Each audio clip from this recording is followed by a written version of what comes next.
Hi friends, जय जगन्नाथ।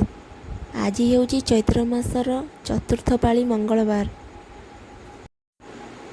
ଏଠି ଦେଖନ୍ତୁ ଆମ ବୋଉ ମାଙ୍କର କୋଠି ସଜାଉଛନ୍ତି, ଯେଉଁଠି ମା ମଙ୍ଗଳା ବସିବେ ଆଉ ପୂଜା ପାଇବେ। ତାକୁ ପୁରା ବଢ଼ିଆ ଭାବରେ ସଜାଉଛନ୍ତି। ଦେଖନ୍ତୁ, ଏଠି ସଜେଇ ସାରିଲା ପରେ ମାଙ୍କୁ ଆଣିକି ବସେଇ ଦେଲେ। ଏବେ ହଳଦୀ, ଗୁଆ, କଉଡ଼ି ସବୁ ମାଙ୍କ ସାମ୍ନାରେ ରଖି ସଜାଉଛନ୍ତି। ଆଉ ଏଠି ମୋ ଝିଅ ବ୍ରତରେ ଲାଗିବା ଦୁବ ସବୁ ସଜାଡ଼ିକି ରଖୁଛି, ପୂଜା ପାଇବ। ପୂଜା ହେଇସାରିଲା ପରେ ଆମେ ତାକୁ ପିନ୍ଧିବୁ।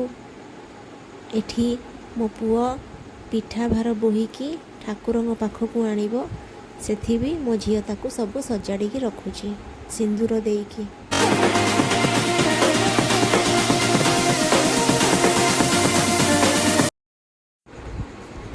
ଭୋଗରେ ଲାଗିବ ମୁଆଁ ଭୋଗ। ବୋଉ ମୁଆଁ ଭୋଗ କରୁଛନ୍ତି। ଦିଦି ଏଠି ଝୋଟି ପକାଉଛନ୍ତି। ଦେଖନ୍ତୁ, ସୁନ୍ଦର ଭାବରେ ଝୋଟି ଚିତାଟି ପକାଉଛନ୍ତି। ମା ଆସିକି ବସିବେ, ମଙ୍ଗଳା ମା। ତାପରେ ଆସିକି ଏଠି ପିଠା ବି ଗଢ଼ିଦେଲେ।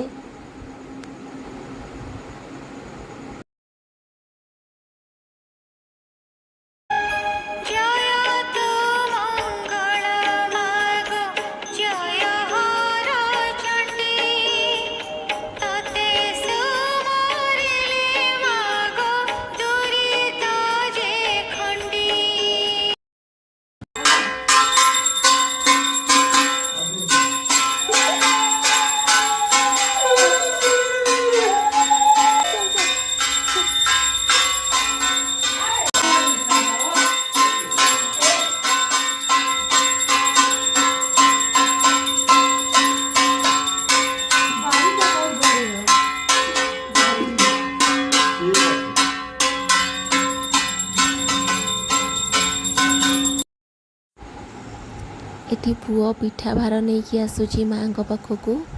ଭୋଗେଇରେ ପିଠା ନେଇକି ବୋହିକି ରୋଷେଇ ଘରୁ ପୁରା ଇଶାଣଙ୍କ ପାଖରୁ ମାଙ୍କ ପାଖକୁ ନେଇକି ଆସିଲା।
ତାପରେ ଭୋଗ ସାରିକି ପୁଅ ଆଉ ତା ବଡ଼ ମା ମିଶିକି ଆଣୁଛନ୍ତି ଭୋଗକୁ ଠାକୁରଙ୍କ ପାଖରେ ଥୋଇବେ।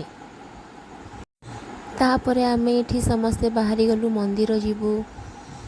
କାରରେ ପାୟଲ, ଦିଦି, ପୁଅ, ମୁଁ ଆଉ ଆମ ଭାଇ।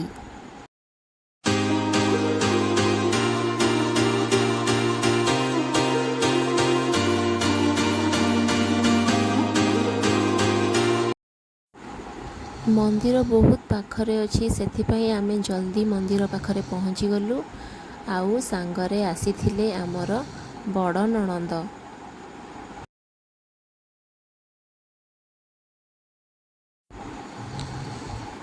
ଚାଲନ୍ତୁ ଏବେ ମନ୍ଦିର ଭିତରକୁ ଯିବା। ଦେଖନ୍ତୁ ମନ୍ଦିରର ବେଢ଼ା ଦେଖନ୍ତୁ ଚାରିଆଡ଼େ। କେମିତି ହେଇଛି ମନ୍ଦିର।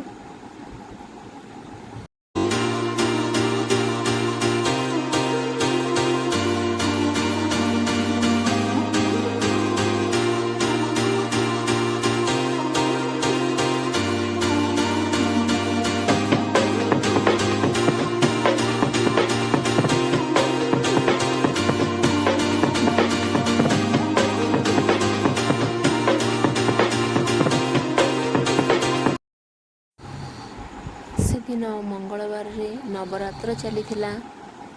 ନବରାତ୍ର ପାଇଁ ଦେଖନ୍ତୁ କେମିତି ମନ୍ଦିରଟା ସଜସାଜ ହେଇଛି।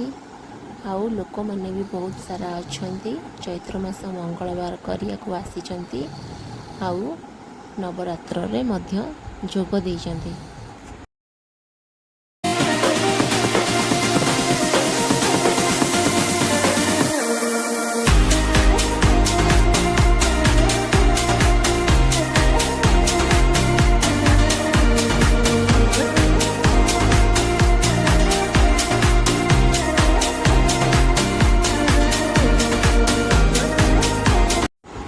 ଏଠି ଗୋଲୁ ଆମର ଧୂପ ବୁଲଉଛି ଠାକୁରଙ୍କୁ। ଆଉ ଆମ ଦିଦି ପାୟଲ ପାଇଁ ଚୁନରି ଆଣିଥିଲେ ଠାକୁରଙ୍କୁ ଚଢ଼େଇବେ ବୋଲି। ଠାକୁରଙ୍କୁ ନନା ଏବେ ଚଢ଼ଉଛନ୍ତି ଚୁନରି ପାୟଲ ନାଁରେ।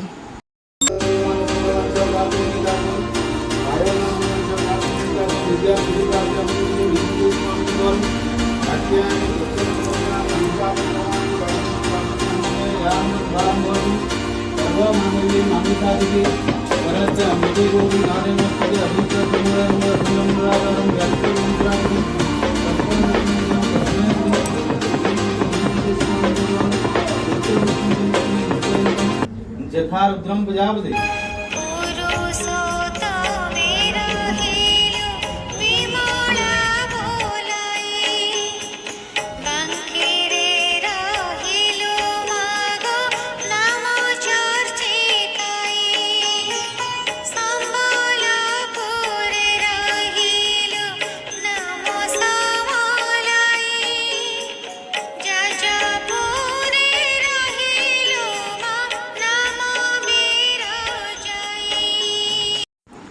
ତାପରେ ଆମେ ପୂଜା ସାରି ସମସ୍ତେ ଘରକୁ ବାହାରିଲୁ।